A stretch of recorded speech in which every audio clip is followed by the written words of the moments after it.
আসসালামু আলাইকুম বন্ধুরা, আশা করি আপনারা সবাই ভালো আছেন। ইউরোপকে আবারও জ্বালানি সংকটের দিকেই যাচ্ছে। যদি রাশিয়ার প্রেসিডেন্ট হঠাৎ করে জার্মানির দ্রুজবা পাইপলাইন বন্ধ করে দেয়, তাহলে শুধু জার্মানিই নয়, পুরো বিশ্ব অর্থনীতি নেমে আসবে নতুন এক ঝড়। দ্রুজবা পাইপলাইন, যার অর্থ বন্ধুত্ব, কিন্তু এখন সেটাই ইউরোপের জন্য ভয়ঙ্কর অস্ত্র। এটি বিশ্বের সবচেয়ে বড় তেল পাইপলাইনগুলোর একটি। রাশিয়া থেকে ইউরোপে তেল সরবরাহ করে দৈনিক 10 থেকে 12 লাখ ব্যারেল তেল পরিবহন সক্ষমতা রয়েছে এই পাইপলাইনে। জার্মানির পূর্ব অঞ্চলের রিফাইনারিগুলো বিশেষভাবে এই তেলের উপর নির্ভরশীল। যদি এটি বন্ধ হয়, তাহলে বিকল্প খুঁজে পাওয়া সহজ হবে না। জার্মানি ইউরোপের অর্থনৈতিক ইঞ্জিন। বড় শিল্প প্রতিষ্ঠান যেমন বাস এবং গাড়ি নির্মাণ প্রতিষ্ঠান, এরা ব্যাপকভাবে জ্বালানির উপর নির্ভরশীল। সম্ভাব্য প্রভাব: উৎপাদন খরচ বেড়ে যাবে, কারখানা বন্ধ হওয়ার ঝুঁকি বাড়বে, জিডিপি কমে যেতে পারে, সাধারণ মানুষের জীবনযাত্রার খরচ বাড়বে। 2022 সালের সংকটের মতন আবারও এনার্জি শক্ট হতে পারে। বিশ্বের প্রায় 20% তেল হরমুজ প্রণালী দিয়ে যায়। যদি রাশিয়ার তেল বন্ধ হয়, তাহলে ইউরোপ মধ্যপ্রাচ্যের দিকেই ঝুঁকবে। সৌদি আরব, আরব আমিরাতের উপর নির্ভরতা বাড়বে। হরমুজ প্রণালীতে যেকোনো উত্তেজনা তেলের দাম আরও বৃদ্ধি পাবে।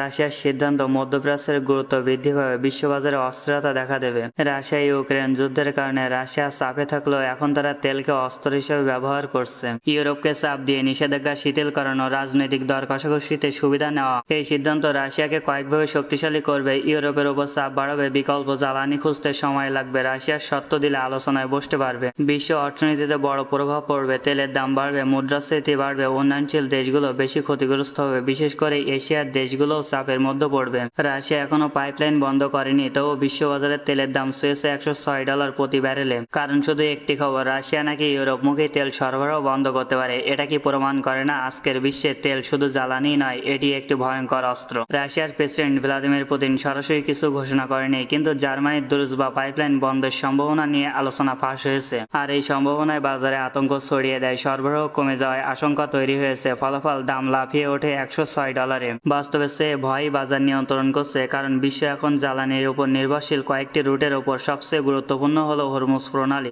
ইন্টারন্যাশনাল এনার্জি এজেন্সি ইতিমধ্যে সতর্ক করেছে, বিশ্ব এখন এনার্জি সিকিউরিটি ক্রাইসিসের মুখে। সরবরাহ অনিশ্চিত, রাজনৈতিক উত্তেজনা বাড়ছে, বিকল্প জ্বালানি এখনো যথেষ্ট নয়। এর মানে যে কোনো সময় দাম আরও বাড়তে পারে। এই পরিস্থিতিতে ডোনাল্ড ট্রাম্পের জনপ্রিয়তা কমে 30%-এ নেমে এসেছে। জ্বালানির দাম বাড়লে ভোক্তা অসন্তুষ্ট হয়, অর্থনৈতিক দুর্বল হলে রাজনৈতিক ক্ষতিগ্রস্ত হয়। তাই যুক্তরাষ্ট্র এখন হয়তো চাইছে রাশিয়ার সাথে সরাসরি সংঘাত না বাড়িয়ে বরং ভ্লাদিমির পুতিনকে ম্যানেজ করে পরিস্থিতি নিয়ন্ত্রণে রাখতে। রাশিয়া ইউক্রেন যুদ্ধে সরাসরি মাঠে চাপ থাকলেও রাশিয়া এখন ব্যবহার করছে মনস্তান্ত্রিক চাপ। সবকিছু মিলিয়ে শুধু খবর দিয়ে বাজার কাঁপিয়ে দিয়েছে রাশিয়া। বিশ্ব এখন ভয় আর অনিশ্চয়তার মধ্যে। যুক্তরাষ্ট্রের কৌশল পাল্টাতে বাধ্য হতে পারে। যুদ্ধ শুধু মাটিতেই নয়, এখন চলছে অর্থনীতি আর জ্বালানির ওপর। এই বিষয়গুলো নিয়ে আপনাদের কি মতামত জানিয়ে দেবেন আপনাদের গুরুত্বপূর্ণ মতামত। আজকের মতন বিদায়, দেখাবে নতুন কোনো ভিডিওতে আবার। আল্লাহ হাফেজ।